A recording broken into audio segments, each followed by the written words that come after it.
کیا بنے گا بندے تو سوچ آخرت کی تو الحج اشہر معلومات صدق اللہ العظیم۔ معزز سامعین، ابھی آپ حضرات کے سامنے قرآن مقدس کی جو آیت پڑھی ہے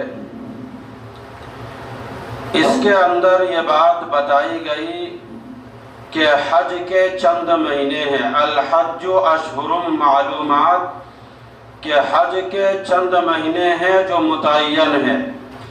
شوال کے بعد ذی قعدہ کا مہینہ آیا، اور یہ جو ذی قعدہ کا مہینہ ہے یہ بھی بہت بابرکت اور مبارک مہینہ ہے، لیکن عام طور پر لوگ ناواقفیت کی وجہ سے، جہالت کی وجہ سے اس مہینے کو منحوس والا مہینہ کہتے ہیں کہ یہ نحوست والا مہینہ ہے، خیر و برکات سے خالی والا مہینہ ہے، حالانکہ ایسا ہرگز نہیں ہے۔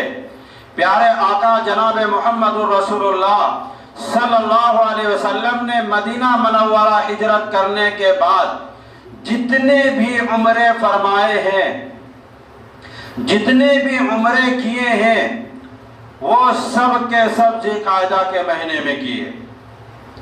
تو ذی قعدہ کا مہینہ بہت مبارک اور برکت والا مہینہ ہے۔ ذی قعدہ کے بعد ذی الحج کا مہینہ آتا ہے، تو شوال، ذی قعدہ، ذی الحج، اسے اشہر حج کہا جاتا ہے۔ حج کا مہینہ اس لیے کہا جاتا ہے کہ اگر کوئی شخص حج کے لیے جانا چاہے تو وہ شوال سے احرام باندھ کر کے حج کے ارادے سے وہ جا سکتا ہے، لیکن اگر کوئی آدمی رمضان میں احرام باندھنا چاہے تو یہ احرام باندھنا اس کے لیے درست نہیں ہے۔ کیوں؟ اس لیے کہ حج کا مہینہ شوال سے شروع ہوتا ہے، تو شوال، ذی قعدہ، ذی الحج یہ اشہر حج کہلاتا ہے۔ حج کے مناسبت سے سب سے پہلی بات جو مجھے آپ حضرات کے سامنے عرض کرنا ہے وہ یہ کہ حج جیسے ہی فرض ہو، حج ہر ایک آدمی پر فرض نہیں ہوتا۔ حج کس پر فرض ہوتا ہے؟ غور سے سنیے۔ حج اس شخص پر فرض ہوتا ہے جس کے پاس اتنا مال ہو، اتنا دولت ہو، اتنا پیسے ہو کہ وہ یہاں سے مکہ مکرمہ کا سفر کر سکے، زیادہ سفر اس کے پاس موجود ہو، سفر کا خرچہ اس کے پاس موجود ہو، مکہ مکرمہ جانے کے لیے پورا خرچہ اس کے پاس موجود ہو، اور وہاں رہنے کے زمانے میں کھانے پینے کے لیے اس کے پاس پیسے موجود ہو، اور جتنے دن وہ مکہ میں ٹھہرے اتنے دنوں کے لیے گھر والوں کے لیے کھانے پینے کا انتظام پورا موجود ہو، تو ایسے شخص پر حج فرض ہو جاتا ہے۔ جب حج فرض ہو جائے تو حج فرض ہونے کے بعد تاخیر نہیں کرنی چاہیے۔ بہت سے لوگ ایسے ہیں جو حج فرض ہونے کے بعد تاخیر کرتے ہیں۔ بہت سے لوگ یہ کہتے ہیں کہ حج تو فرض ہو گیا لیکن ابھی نہیں، ابھی میرے ذمے بہت سارا کام باقی ہے۔ حج تو فرض ہو گیا لیکن ابھی بچوں کی شادی نہیں ہوئی ہے، پہلے بچوں کی شادی ہو جائے پھر جا کر کے حج کریں گے۔ حج تو فرض ہو گیا لیکن ابھی مکان نہیں بنا، پہلے مکان بن جائے پھر جا کر کے حج کریں گے۔ حج تو فرض ہو گیا، بچوں کی شادی بھی ہو گئی، مکان بھی بن گیا، اب دل میں یہ بات آتی ہے کہ ابھی تو جوانی ہے، جوانی میں تھوڑے حج کیا جاتا ہے، جب بڑھاپے میں پہنچیں گے پھر جا کر کے ہم حج کریں گے۔ تو یہ سب کے سب نادانی اور جہالت کی بات ہے۔ تو حج جیسے ہی فرض ہو پہلی فرصت میں جا کر کے آپ حج کریں۔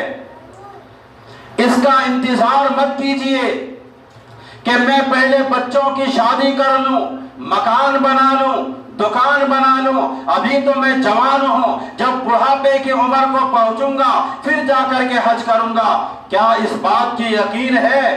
کیا اس بات کی آپ گارنٹی دے سکتے ہیں کہ ابھی دنیا میں مجھے اور بھی رہنا ہے، کسی کو تو ایک پل کا پتہ نہیں ہے، ایک سیکنڈ کا پتہ نہیں ہے، اس لیے انتظار کرنے کا حکم نہیں ہے۔ اور ایک بات غور سے سنیے کہ حج ایک ایسی عبادت ہے جس میں طاقت کی ضرورت پڑتی ہے، جس میں قوت کی ضرورت پڑتی ہے، جس میں ہمت کی ضرورت پڑتی ہے۔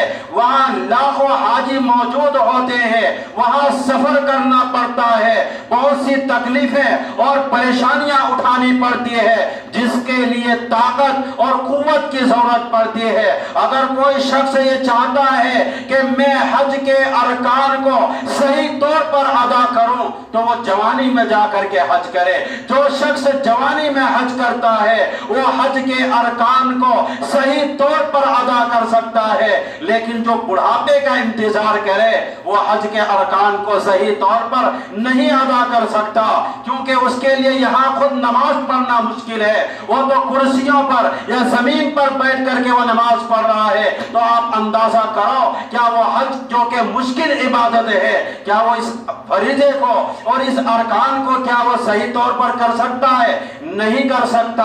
اس لیے اگر اللہ نے آپ کو مال و دولت سے نوازا ہے تو سب سے پہلی فرصت میں آپ جا کر کے حج کر لیجئے، اس کا انتظار ہرگز مت کیجئے۔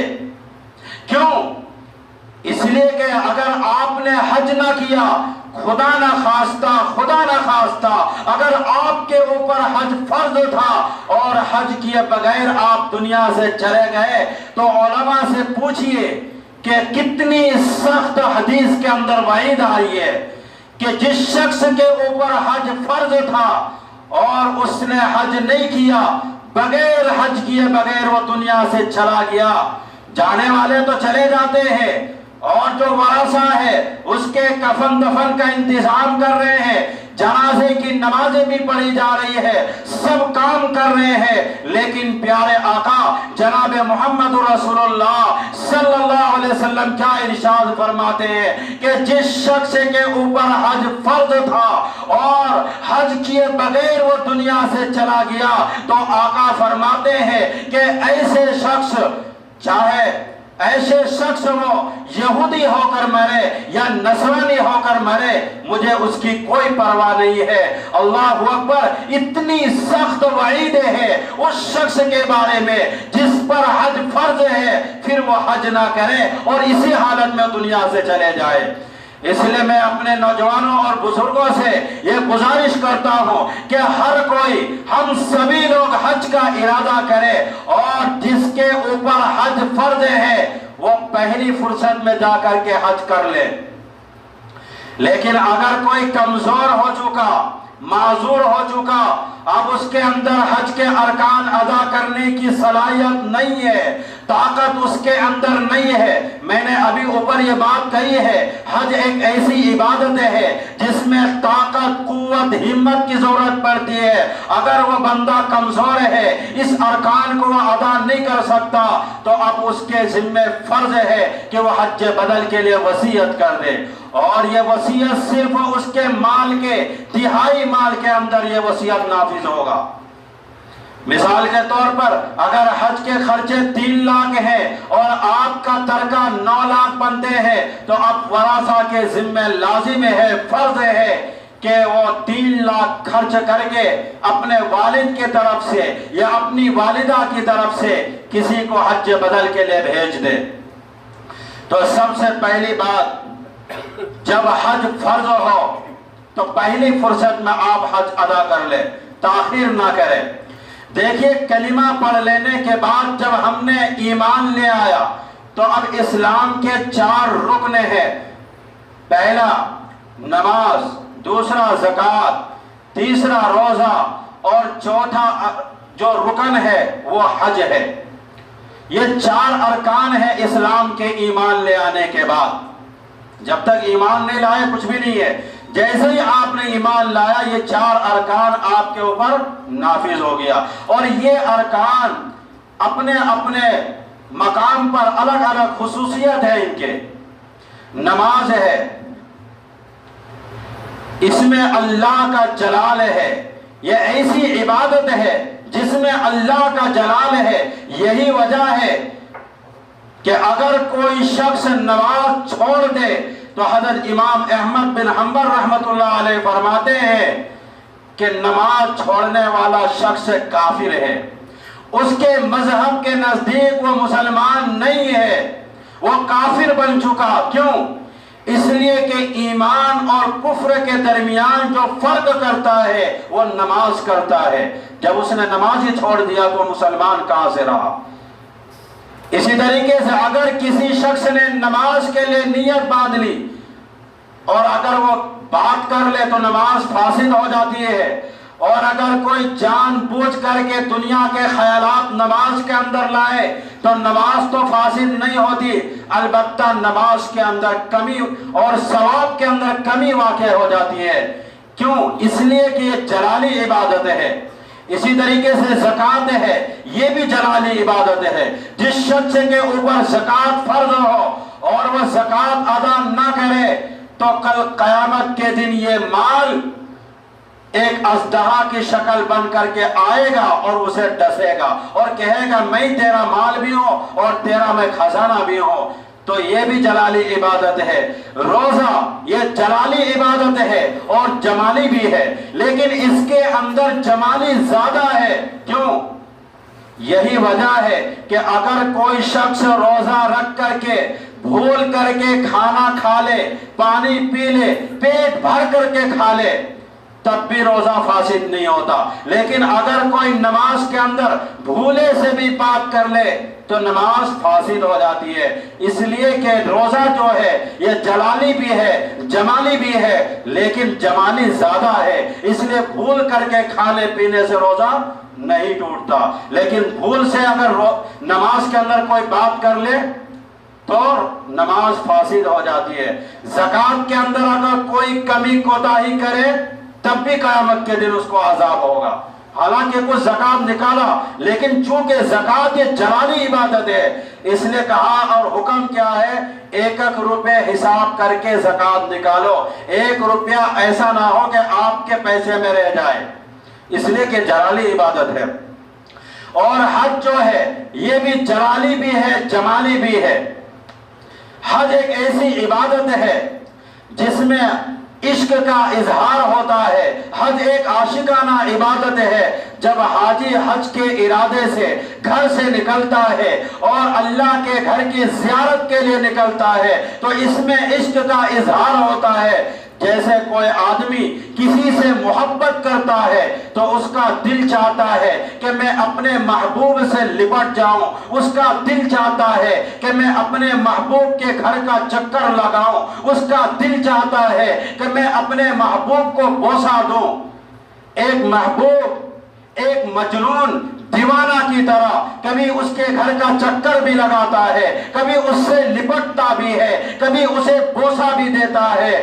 تو اللہ رب العزت نے اپنے بندوں کی تسکین کے لیے، چونکہ اللہ کا بندہ بھی اللہ سے محبت کرتا ہے، جو بندہ اللہ سے محبت کرتا ہے اس کے دل میں یہ بات پیدا ہو سکتی ہے کہ اللہ میں اپنے محبت کا اظہار اور اپنے رب کی محبت کا اظہار کیسے کروں، وہ کون سا طریقہ ہے جس طریقے کو میں اپناؤں اور اپنے رب کی محبت کا اظہار کروں۔ تو اللہ رب العزت نے خانہ کعبہ تعمیر کروا دیا اور اللہ نے اس گھر میں اپنی نسبت لگا دی کہ یہ گھر میرا ہے۔ اور چونکہ اللہ کی ذات ما وراء الورا ہے، کوئی شخص اللہ سے ملاقات نہیں کر سکتا، کوئی شخص اللہ سے مل نہیں سکتا، کوئی شخص اللہ سے لپٹ نہیں سکتا، بوسہ نہیں دے سکتا، تو اللہ رب العزت نے اپنے عشق کے اظہار کے لیے خانہ کعبہ بنایا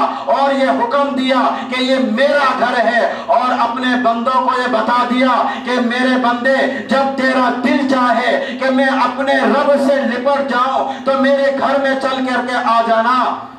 اور حجر اسود اور خانہ کعبہ کے دروازے کے درمیان جو حصہ ہے جسے مستلزم کہا جاتا ہے، تم مستلزم سے آ کر لپٹ جاؤ، تم مستلزم سے آ کر لپٹ گئے، گویا کہ تم اپنے رب سے آ کر کے لپٹ گئے۔